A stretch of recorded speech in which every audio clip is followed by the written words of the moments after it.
Chaque année, le 29 octobre est consacré à la lutte contre l'AVC, accident vasculaire cérébral dans le monde. Cette journée a donné lieu à une journée de réflexion contre ces fléaux qui endeuillent les familles congolaises par la Société congolaise de neurologie. Reportage.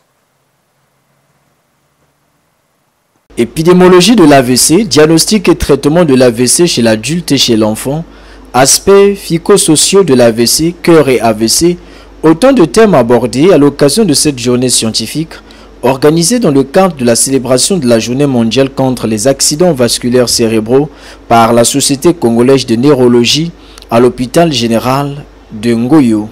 Donc, les accidents vasculaires cérébraux sont un véritable problème de santé publique dans le monde, et plus particulièrement en Afrique, où le taux de mortalité par AVC est très élevé aussi au Congo.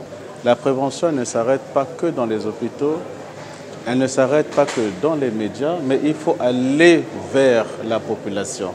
On l'a dit, former les médecins de communauté qui, eux, vont relier au niveau de la population pour pouvoir dépister tôt.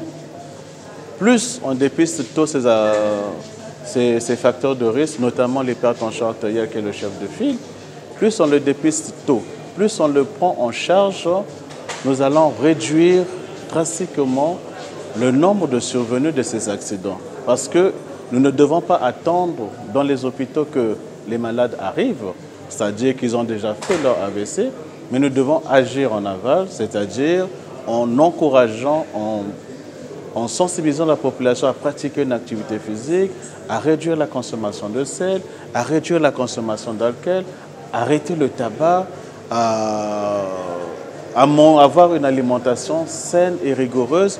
Et cela, ça ne nécessite pas de somme d'argent, donc elle est gratuite et on pourra efficacement réduire cette affection. Mais si nous attendons que ces affections arrivent, alors nous allons continuer à observer ce taux de mortalité élevé dans nos hôpitaux. Cette journée scientifique avait donc pour idéal de donner les capacités aux médecins pour une prise en charge efficiente des patients. Dans le monde entier, il y a 15 millions d'accidents vasculaires cérébraux par an, dont 5 millions de personnes qui s'en sortent avec des séquelles, donc qui ont un avenir compromis. Et au-delà de cela, qui complémentent aussi l'avenir de toute une famille. Ça veut dire quoi? Ça veut dire qu'aujourd'hui, la préoccupation doit être importante, de façon à ce que ces accidents vasculaires cérébraux qui surviennent soient pris en charge à temps et surtout de façon adéquate, de façon à limiter la casse, donc les décès ou les séquelles graves. Et ça, c'est important. C'est pour ça que nous avons accepté aujourd'hui d'abriter cette journée scientifique consacrée à l'accident vasculaire cérébral, de façon à donner à nos médecins et à permettre aux médecins des structures périphériques d'avoir véritablement la capacité de prendre en charge ces patients quand ils arrivent et dans le meilleur délai. Parce que vous savez qu'un accident vasculaire cérébral, plus le patient est pris en charge tôt, mieux le résultat est. Voilà. Donc l'objectif c'est ça, c'est de donner la capacité aux médecins de prendre en charge nos parents qui font des accidents vasculaires cérébraux à temps pour obtenir de bons résultats. Pour le président du Conseil interdépartemental de l'Ordre des médecins du Congo, l'initiative vient à point nommé. Nous saluons cette initiative d'autant plus que parmi les objectifs que nous nous étions fixés lorsque nous avons été élus, il y a la formation médicale continue. Et justement, cette journée s'inscrit dans le droit fil de cet objectif. Et vous avez vu que l'auditoire était intéressé et je pense que les organisateurs ont atteint leur objectif. Parce qu'il faut signaler que l'accident vasculaire cérébral, c'est l'une des premières pathologies de consultation dans les services d'urgence.